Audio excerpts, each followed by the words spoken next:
Which confuses me because how did you use the internet before Wi-Fi? I hope no one is dragging you for this question because this is an excellent question. And it's actually one of the right questions to ask. Because when we're born, there are certain things around us that we grow up with that we just take for granted. Now, I'm going to use an example from my own life. I was born in 1967, and by that time, we had air conditioning everywhere. I was in Southwest Texas and South Texas, and everywhere we went, there was air conditioning. Sometimes even garages and breezeways were air conditioned. You almost never had to be outside in the heat unless that was your choice or your job. You just could be freezing in the middle of the summer in South Texas because of air conditioning.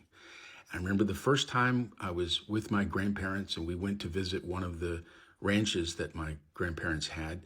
And one of the old ranch houses that was still in its original form did not have air conditioning. It had transoms over the doors, and it was positioned in a certain way relative to the sun and the prevailing winds in that area, but it had no air conditioning. And actually, I didn't know anything about transoms and prevailing winds and all that. I asked my grandmother, how on earth did they live out near Del Rio, Texas, where it gets very, very hot in the summer? How did you live out there without air conditioning? I just could not imagine it because, when air conditioning would break in my entire life, it was an emergency. It was a terrible thing. And, actually, it is an emergency and people die from it. So that was a real question that I had. And of course, my grandmother laughed, just like people probably are laughing, like, oh my gosh, you mean before Wi Fi? Ha ha ha. Yeah. No, really, it's a great question. I learned a lot by asking that kind of question. We cannot just take for granted that everything around us today has always been and always will be. There is something else. And I'll tell you something else as well. I've seen some replies to this, none of them being disrespectful, which really makes me happy, but explaining that the way that we used to access the internet before Wi-Fi was by telephone lines, landlines connected where you plug in from your computer to the wall and use a device that converts digital signals to audio, then transfer that over the phone line. You could pick it up, you could hear it, and then that would be translated on the other side back into digital communication, computer communication, called a modem, modulator, demodulator. And yeah, that's right, that was before Wi-Fi. But that wasn't the only thing. That was not long before Wi-Fi. And it certainly wasn't initially the way we access the internet. Here's what I mean. I had a modem on my computer since the early 80s, but I did not have access to the internet through that. That didn't come until the early 90s because the internet was not publicly available. It was not commercially available for sure. You had to have an agreement to get on the internet with some internet.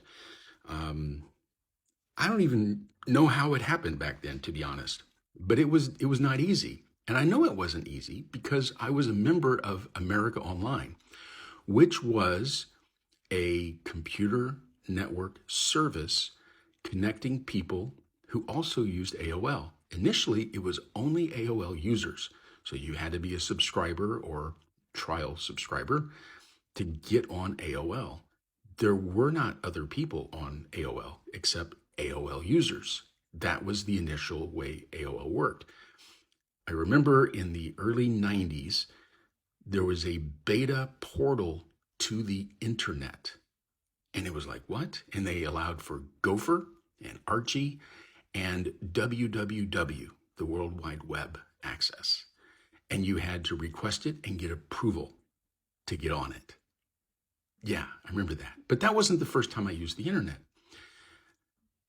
The first time I used the internet was at one of the places that had internet access. You could either go to a government facility or to an educational facility.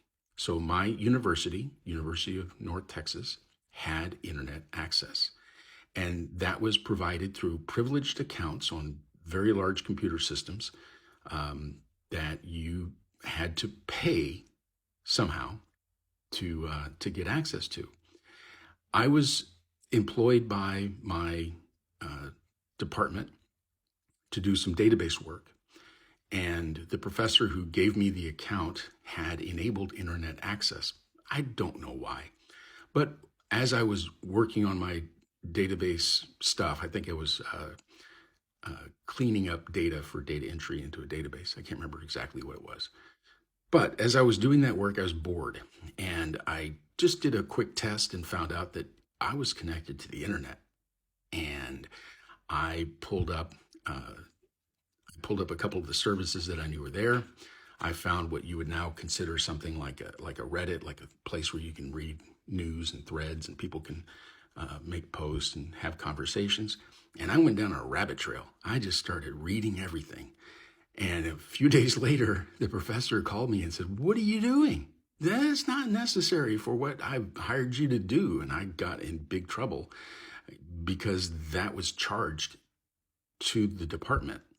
I didn't have to pay it, thankfully, but yeah. So that's how we access the internet. We snuck onto school computers to get access, and we did not easily have access. Eventually, by the end of the 80s, we did, as students, have access to the internet, and we could use what we called Texas Relay Chat, which was one of the protocols before IRC, which is a protocol before, I don't know what, Slack, Discord. Yeah, let's just call it that. That we would use to connect and have communications. So accessing the internet, it's not a small question. And it wasn't just landlines. That wasn't just the thing. I also have friends who were involved in the creation of Wi-Fi out of San Antonio, Texas. There were a number of different groups, but one of them was in San Antonio at Data Point. And hearing their stories of coming up with the protocol that would replace a cable connected to your computer into a wall socket somewhere with a radio signal and how that worked was just amazing. In fact, before Wi-Fi came out, if you didn't have a long enough cord, you were stuck. You had to have a cord to plug into the wall. And so we cared a lot about the quality of our cables. So the longer the cable, or the better the cable, the longer it could be without having to have a repeater for the signal. There was a lot of talk about what category of cable is better. And there was a lot of discussion about that. Then along came an Orinoco card, and I got a silver and then a gold. And the gold, I think, had better security feature or higher protocol level of 8011B. Anyway,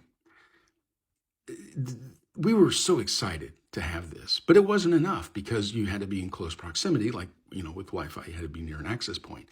Eventually, I got a Ricochet modem, which was a 900 megahertz radio that they had partnered with governments to put up on telephone poles. And I could drive around Southern California while having an online conversation with my friends. Statute of limitations, I can't get a ticket for it, but I definitely should not have been doing that. But I could do it, and it was fantastic. And now today, Ricochet died because 900 megahertz on telephone poles, it was hard to get that approved and just very niche.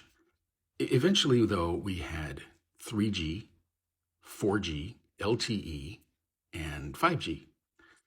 And as long as I have LTE, I don't need Wi-Fi. I can get on the internet without Wi-Fi.